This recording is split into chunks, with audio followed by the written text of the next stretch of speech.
Hello friends, आपका हमारे YouTube channel में फिर से स्वागत है। आज हम जो केमिस्ट्री में जैव अणु चैप्टर है उसके एमसीक्यू करेंगे। इनके एमसीक्यू के आंसर मैंने पहले से ही टिक कर लिए हैं ताकि आपका ज़्यादा टाइम वेस्ट ना हो। चलिए जल्दी से शुरू करते हैं। NaHG और जल के साथ अपचयन पर ग्लूकोज देता है। Na और Hg जल के साथ अपचयन करने पर ग्लूकोज क्या देता है? सार्बिटोल देता है ग्लूकोज। 2 नंबर क्वेश्चन है, क्वाशियोकोर किसकी कमी के कारण होता है? जो क्वाशियोकोर रोग होता है वो किसकी कमी के कारण होता है? आवश्यक एमिनो अम्ल के कमी के कारण। प्रोटीन की कुंडली संरचना किसके द्वारा स्थापित की जाती है? जो प्रोटीन की कुंडली संरचना होती है वो किसके द्वारा स्थापित की जाती है? हाइड्रोजन बंध के कारण। नीचे दी गई कौन सी अनअपचायी शर्करा है? ऐसी कौन सी शर्करा है जिसे अपचयित नहीं किया जा सकता? वो है सुक्रोज। आवश्यक एमिनो अम्ल में से एक है। आवश्यक एमिनो अम्ल कौन सा है? लाइसिन। ये तीनों क्या है? अनावश्यक एमिनो अम्ल। टोटल 10 आवश्यक होते हैं, 10 आवश्यक और 10 अनावश्यक अमीनो अम्ल होते हैं। निम्नलिखित में से किस हार्मोन में आयोडीन होता है? निम्नलिखित में कौन सा हार्मोन होता है उसमें आयोडीन होता है? थायरोक्सिन। इसकी कमी से कौन सा रोग हो जाता है? गलगंड रोग हो जाता है, जो गले में होता है। थायरोक्सिन हार्मोन की कमी के कारण हो जाता है। एक प्रोटीन अणु में विभिन्न एमिनो अम्ल किसके द्वारा एक साथ जुड़े होते हैं? जो एक प्रोटीन अणु होता है उसमें एमिनो अम्ल किस बंध के द्वारा जुड़े होते हैं? पेप्टाइड बंध के द्वारा। स्टार्च के जल अपघटन पर हम अंततः प्राप्त होता है। स्टार्च के जल अपघटन में अंतिम में क्या प्राप्त होता है? ग्लूकोज। ग्लूकोज का सूत्र होता है C6H12O6। प्रोटीन की मुख्य संरचनात्मक विशेषता है।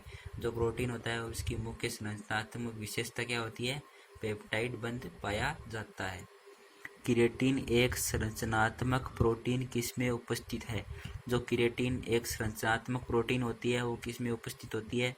वो बाल में भी उपस्थित होती है, ऊन में भी होती है, त्वचा में भी होती है, इसलिए ऑल इसका आंसर होगा। सुक्रोज को सांद्र HCl के साथ अपचायित करने पर उत्पादित करता है। सुक्रोज को सांद्र HCl के साथ अपचायित करने पर उत्पादित क्या होता है? सुक्रोज को जब सांद्र HCl के साथ उपचयित करते हैं तो एक ग्लूकोज का अणु और एक फ्रक्टोज का अणु प्राप्त होता है। चलिए आगे बढ़ते हैं वीडियो में। अब एक प्रश्न और है, देखिए, प्रकाशिक असक्रिय एमिनो अम्ल कौन सा होता है? तो आप याद रखिएगा, ग्लाइसिन। ऊष्मा या रासायनिक कारक द्वारा प्रोटीन की जैविक प्रकृति और निष्क्रियता के विनाश को कहा जाता है। ऊष्मा एवं रासायनिक कारक के द्वारा जो प्रोटीन की जैविक प्रकृति और सक्रियता के विनाश को क्या कहा जाता है? विकृतीकरण। अल्फा डी ग्लूकोज और बीटा डी ग्लूकोज किसके सापेक्ष में कार्बन परमाणु के में अंतर के कारण एक दूसरे से भिन्न होते हैं? अल्फा डी ग्लूकोज और बीटा डी ग्लूकोज में विन्यास के कारण भिन्न होते हैं। उनमें OH समूह में एक के बाईं साइड होता है, एक में दाईं साइड होता है। कौन सा प्रोटीन के लिए परीक्षण है? प्रोटीन का परीक्षण कौन सा होता है? इनमें बाइब्यूरेट परीक्षण प्रोटीन का परीक्षण होता है। निम्नलिखित में से कौन सा कथन सही है? सभी एमिनो अम्ल प्रकाशिक सक्रिय नहीं होते हैं, इसलिए कथन रॉन्ग है। ये ग्लाइसिन को छोड़कर सभी एमिनो अम्ल प्रकाशिक सक्रिय हैं। जो ग्लाइसिन होता है वो प्रकाशिक असक्रिय होता है। ग्लूटामिक अम्ल को छोड़कर सभी अम्ल प्रकाशिक सक्रिय, गलत है। ग्लाइसिन को छोड़कर सभी अम्ल प्रकाशिक सक्रिय है, ये भी गलत है। सिर्फ ग्लाइसिन को छोड़कर सभी अम्ल प्रकाशिक सक्रिय होते हैं।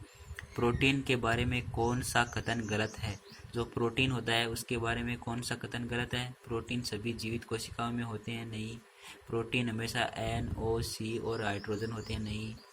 प्रोटीन केवल वनस्पति जगत द्वारा संश्लेषित होते हैं, ये सही है। प्रोटीन प्रयोगशाला में भी संश्लेषित होते हैं, ये भी गलत है। निम्नलिखित में से कौन सा धनात्मक फ्लेइंग विलियन परीक्षण देता है?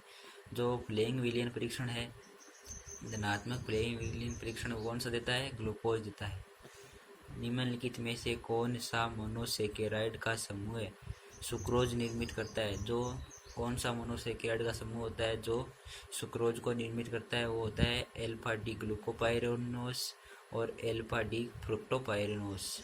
आप इसे याद रख लीजिए। मान लीजिए सुक्रोज जब टूटता है तो ग्लूकोज और फ्रक्टोज में टूटता है, और इनमें जो मोनोसेकेराइड का सुक्रोज निर्मित करता है, सुक्रोज है ना, जो दो मोनोसेकेराइड, एक ग्लूकोज और एक फ्रक्टोज निर्मित करता है।